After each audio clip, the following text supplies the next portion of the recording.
দেশে উদ্বেগজনক হারে বাড়ছে হামের সংখ্যা। গত ২৪ ঘন্টায় হাম ও এর উপসর্গ নিয়ে আরও ৬ শিশুর মৃত্যু হয়েছে, যার মধ্যে একজনের শরীরে হাম শনাক্ত হয়েছিল এবং বাকি ৫ জন মারা গেছে উপসর্গ নিয়ে। স্বাস্থ্য অধিদপ্তরের তথ্য অনুযায়ী শনিবার থেকে রবিবার সকাল ৮টা পর্যন্ত নতুন করে ১,২৭৪ শিশুর শরীরে হামের উপসর্গ দেখা গেছে এবং ২৪৩ জনের শরীরে রোগটি শনাক্ত হয়েছে। চলতি বছরের ১৫ মার্চ থেকে এ পর্যন্ত হাম ও হামের উপসর্গে মোট মৃত্যুর সংখ্যা দাঁড়িয়েছে ৪৬৯ জনে, যার মধ্যে ১৫৩ জনের মৃত্যু নিয়ে শীর্ষে রয়েছে ঢাকা বিভাগ এবং দ্বিতীয় সর্বোচ্চ ৭৮ জন মারা গেছে রাজশাহী বিভাগে।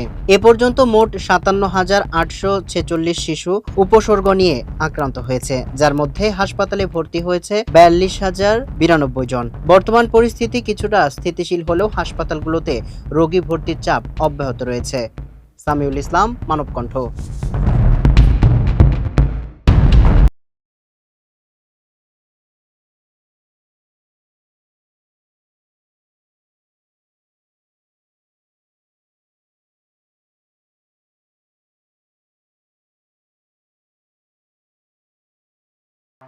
আড়াই দশকের বেশি সময় ধরে চলা হামের টিকাদান কর্মসূচি বাতিলের সিদ্ধান্ত নেয় অন্তর্বর্তীকালীন সরকার। একে ফৌজদারি অবহেলা আখ্যা দিয়ে সাবেক প্রধান উপদেষ্টা ডক্টর মোহাম্মদ ইউনূস সহ সাবেক সব উপদেষ্টার দেশ থেকে নিষেধাজ্ঞা চেয়ে হাইকোর্টে রিট দায়ের করা হয়েছে। একই সঙ্গে এই সিদ্ধান্তের পিছনে কোনো অশুভ অপরাধমূলক স্বার্থ জড়িত আছে কিনা তা তদন্তের নির্দেশনাও চাওয়া হয়েছে।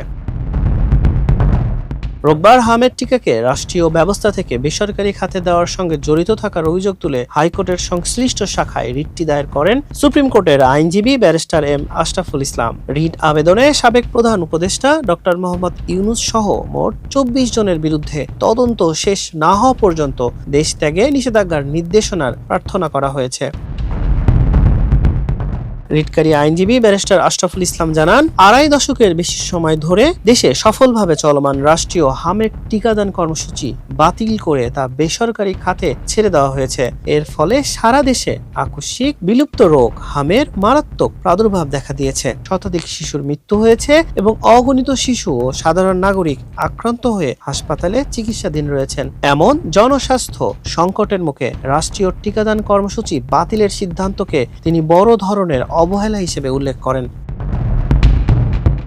এর আগে গত ৬ এপ্রিল একই বিষয়ে সংশ্লিষ্টদের বরাবর একটি আইনি লিগ্যাল নোটিশ পাঠিয়েছিলেন এই আইনজীবী। হাসান শাহরিয়ার, মানবকণ্ঠ।